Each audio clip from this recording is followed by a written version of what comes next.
Hello friend, today is 22nd October and let's start the daily news analysis. पहला जो news है वो उड़ान स्कीम के ऊपर है। मिनिस्ट्री ऑफ सिविल एविएशन ने अभी 6 नए रूट को फ्लैग ऑफ किया है to expand the aerial connectivity of North East India under the Udan scheme. Actually Udan scheme है क्या? उड़े देश का आम नागरिक, जैसा नाम है वैसा ही इसका काम भी है। The scheme is aimed at enhancing connectivity to remote and regional areas of the country and making air travel affordable। Actually पहले क्या होता था, जब उड़ान स्कीम नहीं था तो जो भी रीजनली रिमोट एरियाज थे वहाँ वहाँ पर प्राइवेट प्लेयर अपने प्लेन को ऐसा फ्लाइट रखते नहीं थे क्योंकि वो उनके लिए वायबल नहीं था। लेकिन उड़ान स्कीम के बाद इंसेंटिवाइज करने करने लगा गया वैसे कंपनीज को जो वहाँ पे अपना रूट रखेंगे, फ्लाइट का रूट रखेंगे। This scheme, launched in 2016, is part of National Civil Aviation Policy. It is jointly funded by state and central government. It comes under Ministry of Civil Aviation. जब fourth round of उड़ान launch हुआ था दिसंबर 2019 में, तो special focus रखा गया था north east region पे, हिली स्टेट्स पे और आइलैंड वाले स्टेट्स पे। Since Udan 4.0 operation of helicopters और and seaplane will also come under this scheme. पहले हेलीकॉप्टर्स एंड सी प्लेन इस कैम्बिट में नहीं थे, अब रखा गया है। नेक्स्ट न्यूज कोंकण शक्ति के ऊपर है। India and UK jointly held Konkan शक्ति एक्सरसाइज। एक्चुअली ये पहला ट्राई सर्विस एक्सरसाइज है बिटवीन इंडिया एंड यूके। इससे पहले और भी एक्सरसाइजेस हुए हैं इंडिया के और यूके के बीच में, इवन नेवल एक्सरसाइज, एयरफोर्स की एक्सरसाइज। बट ट्राई सर्विस मतलब तीनों सर्विस, एयरफोर्स, नेवल और मिलिट्री फोर्स एक साथ एक्सरसाइज करेगी कोलैबोरेशन के साथ। ये इसलिए इम्पॉर्टेंट बन जाता है क्योंकि इस एक्सरसाइज में क्वीन एलिजाबेथ क्लास की एयरक्राफ्ट कैरियर को पहली बार यूज किया गया है इंडिया के साथ एक्सरसाइज में। और जो क्वीन एलिजाबेथ क्लास की जो एयरक्राफ्ट कैरियर है बहुत ही एडवांस एयरक्राफ्ट कैरियर है। इंडिया के पास भी है एयरक्राफ्ट कैरियर जो कि INS विक्रांत है, लेकिन वो थोड़ा छोटा एयरक्राफ्ट कैरियर है इसके कंपैरिजन में। इवन इससे पहले बात हो रही थी कि अगर इंडिया नए एयरक्राफ्ट कैरियर की ओर जाता है तो शायद क्वीन एलिजाबेथ क्लास का वो रहे। और साथ में इसलिए भी इम्पॉर्टेंट हो जाता है क्योंकि इस एयरक्राफ्ट कैरियर में F-35 strike fighter plane use हो रहा है और इंडिया अभी कोई भी 5th जनरेशन का फाइटर प्लेन यूज नहीं करता है। तो अगर उसके साथ इंडिया एक्सरसाइज करता है तो इंडिया के लिए ये बेनिफिट होगा। It will help enhance interoperability, ये कहना है रॉयल नेवी के कुछ टॉप ऑफिशियल्स का। It also aim to keep peace and stability in the region. कुछ और एक्सरसाइजेस के नाम देख लेते हैं जो एग्जाम्स के पॉइंट ऑफ व्यू से इंपॉर्टेंट है इंडिया एंड यूके के बीच में। पहला, कोंकण एक्सरसाइज। ये जो कोंकण शक्ति एक्सरसाइज है, ये कोंकण शक्ति ट्राई सर्विस एक्सरसाइज है और कोंकण एक्सरसाइज है वो नेवल एक्सरसाइज है। इंद्रधनुष एयरफोर्स की एक्सरसाइज है। अजय वॉरियर मिलिट्री एक्सरसाइज है।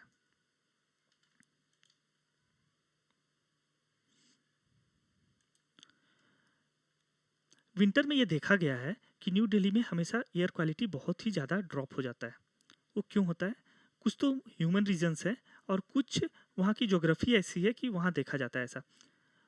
ज्योग्राफिकल रीजन की बात करें तो क्या है ऐसी ज्योग्राफिकल रीजन जिसके कारण वहाँ पे एयर क्वालिटी इतना डिक्रीज होता है? वो है कि वहाँ एक तो हाई प्रेशर जोन क्रिएट हो जाता है। जहाँ भी हाई प्रेशर जोन होता है एयर बहुत ही काम हो जाता है, एयर ऊपर उठती नहीं है। उसके कारण से जो भी पॉल्यूशन हो रहा है नीचे, वो नीचे ही इकट्ठा होते जाता है और ऊपर उठता नहीं है। और जहाँ लो प्रेशर जोन होता है एयर बहुत आराम से ऊपर उठता है, और बहुत ही ज़्यादा लो प्रेशर जोन होता है तो साइक्लोन टाइप का कंडीशन बनता है और विंटर में दिल्ली में हाई प्रेशर जोन क्रिएट हो जाता है। और अगल बगल ऐसा कंडीशन है वो लैंडलॉक एरिया है तो कोई सी ब्रीज टाइप का कुछ आता नहीं है जिससे कि जो पॉल्यूशन है वो डाइल्यूट हो सके। अब ह्यूमन रीजन्स हैं कि अगल बगल एक तो वहाँ बहुत मेट्रो सिटीज़ है तो व्हीकल्स के नंबर ज़्यादा हैं, अगल बगल इंडस्ट्रियलाइज जगह है, और अगल बगल के स्टेट में विंटर के सीजन में स्टबल बर्निंग का केस देखा गया है। Air quality index was launched in 2014। ये central pollution control board in collaboration with IIT Kanpur और कुछ प्रोफेशनल एंड एक्सपर्ट्स मिलकर एयर क्वालिटी इंडेक्स तैयार किए थे। ये मेनली 8 पॉल्यूटेंट्स को मेजर करता है।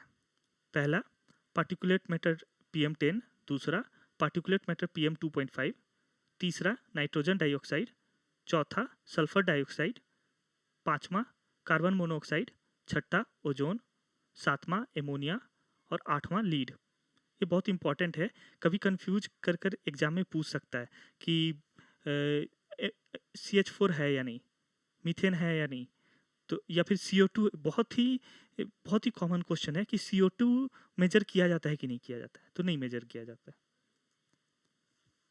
इसको एक्चुअली 6 कैटेगरी में बांटा गया है। पहला 0 से 50 के बीच में जब रहेगा तो गुड कैटेगरी में आता है, और 51 से 100 के बीच में सेटिस्फैक्ट्री, 101 से 200 के बीच में मॉडरेट, 201 से 300 के बीच में पुअर, 301 से 400 के बीच में वेरी पुअर, 401 से 500 सिवियर। एक्चुअली ये हेल्प करता है गवर्नमेंट को प्लान बनाने में और पब्लिक को भी उसी हिसाब से खुद का केयर लेने के लिए। अगला जो न्यूज है वो अर्थशॉट प्राइज पे है। इसे इको ऑस्कर भी बोला जाता है, और ये पहला इनॉग्रेशन एडिशन था कि पहली बार दिया जा रहा था अर्थशॉट प्राइज, और इसलिए ज़्यादा इंपॉर्टेंट हो गया क्योंकि इंडियन एक इंटरप्रेनर है, दिल्ली बेस्ड है, वो विद्युत मोहन, उन्हें मिला है। जो अर्थशॉट प्राइज है, it was set up by Prince William and Royal Foundation the charity. ये जो चैरिटी बनाया गया है, founded by Duke and Duchess of Cambridge and historian David Attenborough. Actually जो 5 फाइनलिस्ट थे 2021 से 2013 के बीच में, जो कि एक सॉल्यूशन डेवलप करने के लिए उनको माना जाता था कि क्लाइमेट क्राइसिस में कैसे फाइट किया जाए, इसके लिए उन्होंने सॉल्यूशन डेवलप किया था। उनको ऑनर करने के लिए ये प्राइज बनाया गया। The Earthshot prize 2021 was won by following. Actually सिर्फ विद्युत मोहन को नहीं मिला है, टोटल 5 कैटेगरी है, पांचों कैटेगरी में मिला है। और पहला जो कैटेगरी है क्लीन और एयर कैटेगरी, उसमें विद्युत मोहन को मिला है। उनकी एक कंपनी है ताकाचार ऑफ इंडिया, उन्हें उसे मिला है। The company won the prize for creating a portable machine that turns agriculture waste into fertiliser. Second, Republic of Costa Rica को ये अवार्ड मिला है फॉर डबलिंग इस number of trees. Coral Vita won the revive our ocean award. और city of Milan food waste hub जो Italy का है, उसे मिला है build a waste free world award. EM electrolyser एक कंपनी है, उसे फिक्स और क्लाइमेट अवार्ड मिला है। नेक्स्ट जो न्यूज है वो माउंट हैरियट के ऊपर है। अभी रिसेंटली सेंटर ने माउंट हैरियट का नाम चेंज कर माउंट मणिपुर कर दिया है। ऐसा क्यों?